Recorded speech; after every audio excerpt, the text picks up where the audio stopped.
और अपनी डिलीवरी के लिए अपने मायके गई थी। माँ ने मुझे फोन पर बताया, घर के पीछे की तरफ जो खाली जमीन थी ना, वहां पर एक नया कमरा बनवा लिया है। इतने सालों के बाद जैसे ही अपने घर में कदम रखा, कुछ अलग सा लगा। माँ, ये घर के पीछे की तरफ नया कमरा बनवाने की क्या जरूरत थी? अरे बेटा, घर के पीछे दूर दूर तक खाली जमीन है।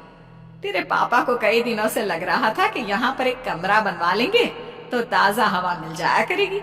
अब तो ये सब छोड़ और चल जल्दी से दूध पी ले। माँ, मैं थोड़ी देर में पी लूंगी, आप सो जाओ। मैंने दूध का गिलास उठाकर उस खिड़की में रख दिया। पता नहीं कब आंख लग गई। अचानक से खिड़की के पल्लों के खड़कने की तेज आवाज आई। दूध का गिलास धड़ाम से जमीन पर आ गिरा। जमीन पर गिरते ही दूध का रंग लाल हो चुका था। मैंने खिड़की से झांक कर बाहर देखा। चारों तरफ धुंध अंधेरा था। उस अंधेरे की तरफ से कुछ आवाजें आ रही थी, जैसे छोटे बच्चे आपस में खिलखिलाकर मस्ती कर रहे हो।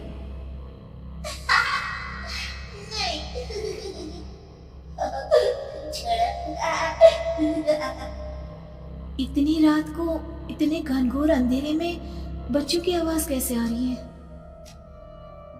घड़ी में वक्त देखा तो ठीक 12 बजे थे। देखकर मैं सन्न रह गई। बुरी आत्माओं और भूतों की कई कहानियां मैं सुन चुकी थी। वक्त भी कुछ ऐसा ही था। ऊपर से मैं प्रेग्नेंट। सुना था कि ऐसे वक्त में अक्सर बुरी आत्माएं औरतों का पीछा करती है, तो क्या मेरे पीछे भी? पसीने से तरबतर बड़ी मुश्किल से, जैसे कांपते हाथों से मैंने उस खिड़की को बंद किया। जल्दी से जल्दी उस कमरे से बाहर निकलकर माँ के पास जाने के बारे में सोचा, लेकिन जैसे ही दरवाजे की तरफ पलटी, लगा कोई साया हवा की स्पीड से दरवाजे के सामने से गुजर गया। मेरे गले में अटक कर रह गई।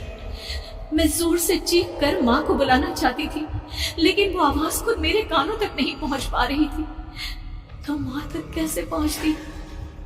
खिड़की के पल्ले एक बार फिर तेज हवा के झोंके से धड़ाम करके खुल गया और पूरी ताकत से मैं चीख पड़ी। जानती थी मेरी चीख की आवाज सुनकर कुछ ही सेकंड में माँ वहां पहुंच जाएगी, लेकिन ऐसा कुछ हुआ ही नहीं।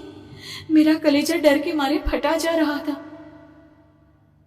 आखिर माँ ने मेरी आवाज क्यों नहीं सुनी? इतनी गहरी नींद में तो माँ कभी नहीं सोती। ठीक पीछे खुली हुई वो खिड़की। मुझ में इतनी ताकत नहीं बची थी कि मैं पलटकर उस तरफ देख भी सकूं। हवा का एक सनसनाता हुआ झोंका उसी वक्त मेरे कानों से आकर टकराया। लगा जैसे किसी ने दबी हुई आवाज में धीरे से मुझसे कहा, चली जाओ यहां से। मैंने दोनों हाथ अपने कानों पर रख लिए और एक बार फिर ताकत लगाकर जोर से चीखने की कोशिश की, माँ! पापा! मेरी आवाज उस कमरे की दीवारों से टकराकर वापस मुझे ही सुनाई दे रही थी। जितनी ताकत के साथ मैंने चीखने की कोशिश की थी, कुछ ही देर बाद उससे कहीं ज्यादा तेज और दर्दनाक चीख मुझे सुनाई देने लगी। कि आवाज ठीक मेरे पीछे खिड़की से आ रही थी। वो आवाज मेरे कानों में पिघलते हुए लोहे की तरह गिर रही थी। उन आवाजों में हैवानियत थी। वो आवाजें किसी इंसान की नहीं है, इतना मैं समझ चुकी थी। कांप रहे हाथों से मैंने अंधेरे में कुछ ढूंढने की कोशिश की। तभी अचानक मेरा हाथ बेड पर रखी टॉर्च पर पड़ा।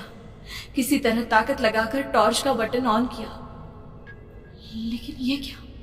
सामने दरवाजे पर 3 छोटी लड़कियां खड़ी हुई थी। उनके हाथ में स्टील के चमचमाते हुए चाकू थे। मैं घबराकर लड़खड़ाई और पीछे की तरफ हटी, लेकिन तब तक वो मेरे पास आ चुकी थी। उनकी गर्दन टेढ़ी थी और उनके हाथों के वो चाकू मेरे पेट को निशाना बनाने को तैयार। मैं जोर से चीखी, नहीं, छोड़ दो मेरे बच्चे को, मत मारो, मत मारो, छोड़ दो मेरे बच्चे को। सोनाली, क्या हुआ बेटा? तू इतनी डरी हुई क्यों है? उठ बेटा, क्या हुआ? हड़बड़ाकर मैंने अपनी आंखें खोली। देखा तो दिन निकल आया था। माँ मुझे जगा रही थी। मेरा चेहरा पूरा पसीने से लथपथ था। क्या हुआ बेटा, तुमने कोई बुरा सपना देखा क्या? मैं अभी तक अपने पूरे होश में नहीं थी। वो मेरे बच्चे को मार देगी माँ, वो लड़की मेरे बच्चे को। मैंने घबराकर अपने पेट को छुआ। सब कुछ ठीक था, और वो दूध जो रात को यहाँ पर गिर गया था, उसका रंग लाल हो गया था। माँ ने हंसते हुए दूध का गिलास मुझे दिखाया।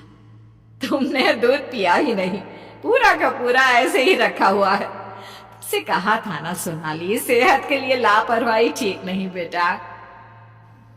लेकिन मैंने तो सब कुछ अपनी खुली आंखों से देखा था। ये सपना कैसे हो सकता है?